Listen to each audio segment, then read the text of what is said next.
नमस्कार विद्यार्थी मित्रांनो, मी प्रदीप अवतार तुमचं सर्वांचं स्वागत करतो माझ्या यूट्यूब चॅनलला। बघा, आपल्याकडे जे आहे ना एक प्रश्न आले आहे।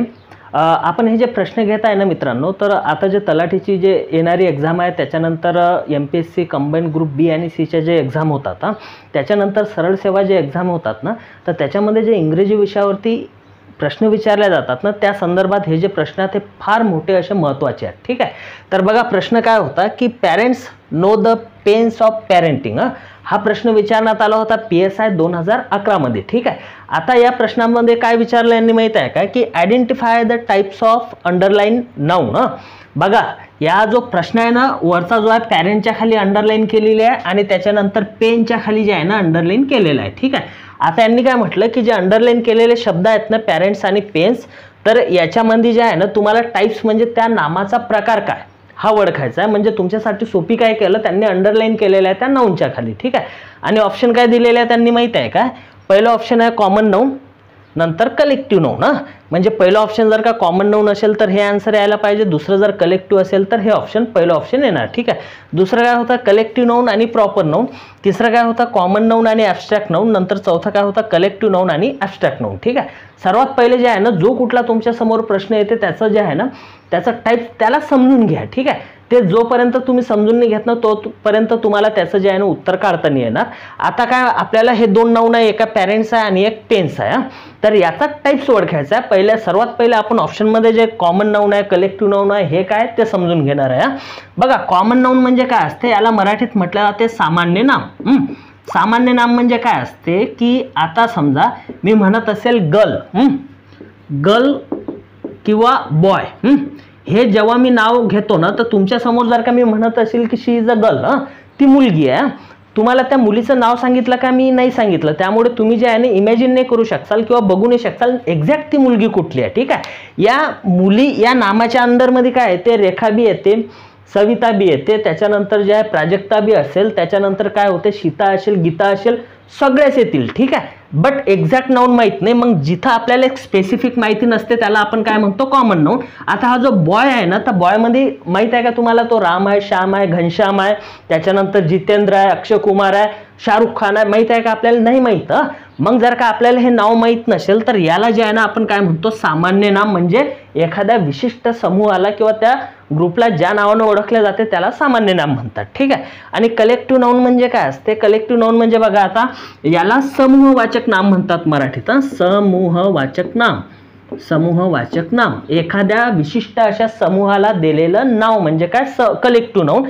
आता बघा आपण म्हणतो ना क्रिकेट टीम, टीम म्हणतो का, त्याच्यानंतर बंच म्हणतो का, बॅच म्हणतो, बरोबर आहे, बंच झालं बॅच झाली। आता बघा टीम एक जर का क्रिकेट टीम म्हटली तर एका टीम मध्ये किती प्लेयर असतात, जवळपास 11 असतात। ठीक आहे, जे खेळणारे असतात त्यांच्यासोबत सपोर्टिंग स्टाफ पण असतो, फिजिओथेरपिस्ट पण असतो, वेगवेगळा जो आहे ना स्टाफ असतो, तो भरपूर लोकांचा एक ग्रुप बनतो, म्हणून त्याला आपण काय म्हणतो टीम म्हणतो।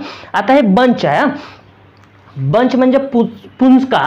आपण जर का मी म्हटलं की चाब्यांचा पुंजका, बंच ऑफ कीज, म्हणजे काय की एकापेक्षा जास्त कीज आहेत त्याला आपण बंच या नावानं ओळखतो। आणि बॅच म्हणजे काय असेल, सध्या 2025 चालू 2025 मध्ये जर का कोणी IPS म्हणून सिलेक्टेड झालेलं असेल किंवा PSI तर त्यांचा एक ग्रुप असतो त्याला आपण बॅच म्हणतो।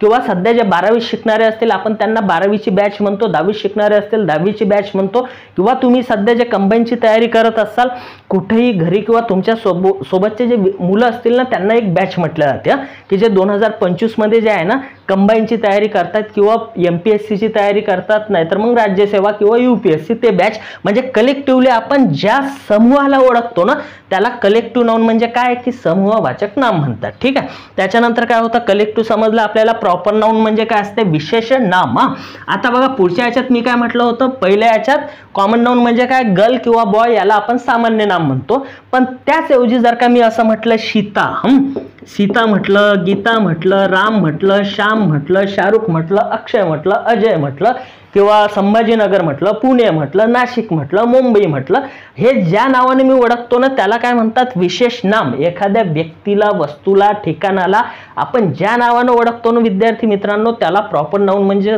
काय की विशेष नाम असं म्हटलं जातं। ठीक आहे, तीन मध्ये काय होतं कॉमन नाऊन तर बघितलं आपण. आता बघा ॲब्स्ट्रॅक्ट नाऊन काय असते.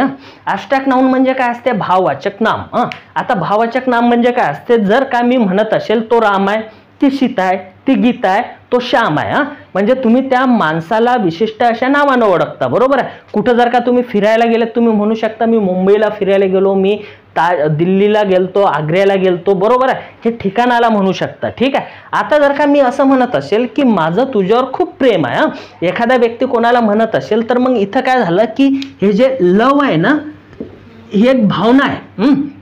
आपण कधी म्हणतो काय की मी त्याच्या प्रेमाला पाहिलं, त्याच्या प्रेमाची चव अशी होती, त्याला खारट होतं, वास येत होता, असं होतं तसं होतं. बघू शकतो का आपण, प्रेम हे जे आहे ना, भावना आहे, हे आपण कधीच समजू नाही, म्हणजे बघू नाही शकत किंवा स्पर्श पण करू नाही शकत, ठीक आहे. त्याचप्रमाणे जर का आपण हेट म्हणत असू, हेट म्हणजे काय, एखाद्या गोष्टीचा राग करणे किंवा तिरस्कार करणे, ही एक फिलिंग आहे, भावना आहे की जे समोरच्याच्या वागण्यावरनं, बोलण्यावरनं, त्याच्या स्वभावावरनं आपल्याला कळते. मग ज्या गोष्टी आपल्याला त्या व्यक्तीच्या बोलण्यावरनं, वागण्यावरनं किंवा त्याच्या हावभावावरनं कळत असेल ना, त्याला काय म्हणतात, त्याच्यातून भाव त्याचे व्यक्त होतात, म्हणून त्याला आपण ॲब्स्ट्रॅक्ट नाऊन किंवा भाववाचक नाम असं म्हटलं जाते, बरोबर आहे. मग जर का हे भाववाचक नाम असेल तर त्यालाच आपण ॲब्स्ट्रॅक्ट नाऊन म्हणतो. मग आपल्या वाक्यामध्ये यांनी काय म्हटलेलं आहे, पॅरेंट्स आणि पेन्स या नामाचे जे आहे ना आपल्याला प्रकार ओळखायचे आहेत, बरोबर आहे. मग आता बघा पॅरेंट्स म्हणजे कोण असते, की आता भरपूर विद्यार्थी काय असतात माहित आहे काय, की त्यांचे जे आई वडील जे असतील ना, म्हणजे आई असेल वडील असेल, या दोघांना एकत्रितरित्या काय म्हणतात, पॅरेंट्स म्हणतात.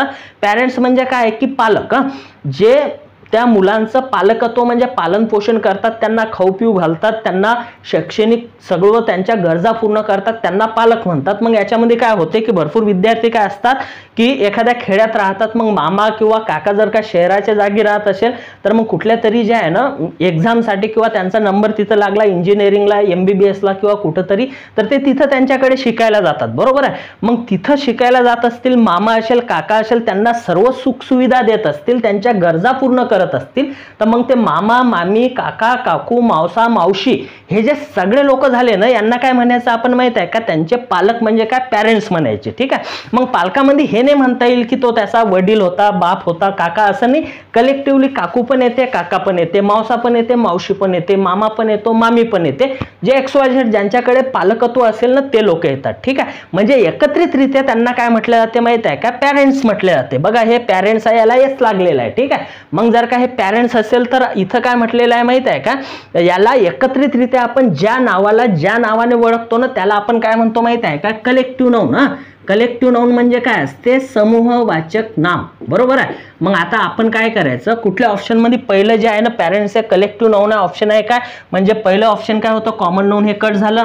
कलेक्टिव्ह नाऊन सेकंड आहे, याच्यामध्ये आहे कलेक्टिव्ह नाऊन दुसऱ्या ऑप्शन मध्ये, नंतर कॉमन नाऊन, हे तर इथं पहिल्यांदाच कट झालं, ते पहिलं ऑप्शन होतं तर, आणि फोर्थ वाला ऑप्शन होते कलेक्टिव्ह नाऊन, बरोबर आहे. आता आपल्या दोन ऑप्शन कट झाले आणि राहिले फक्त दोन ऑप्शन.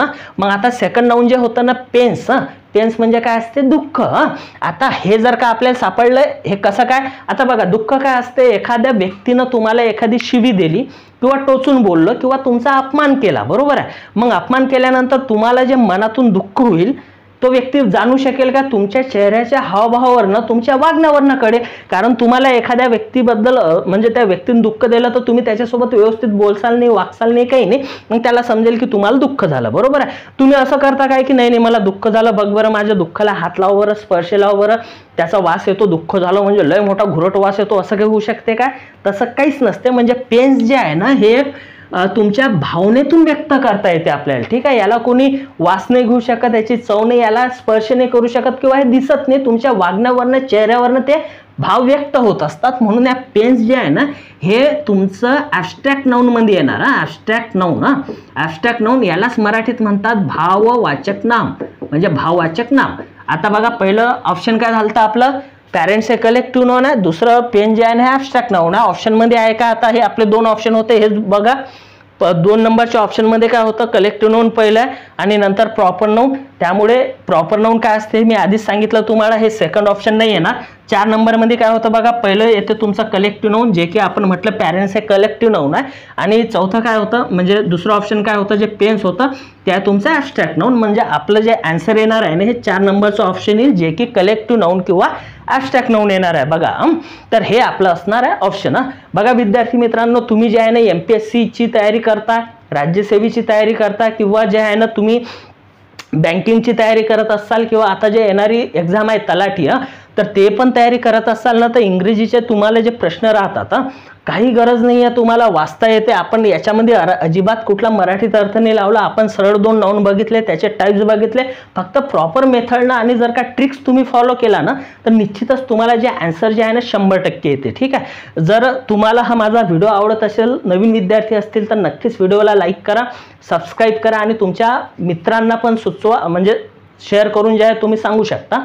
सर्वांनी माझा व्हिडिओ बघितल्याबद्दल सर्वांचे खूप खूप मनापासून धन्यवाद. थँक्यू.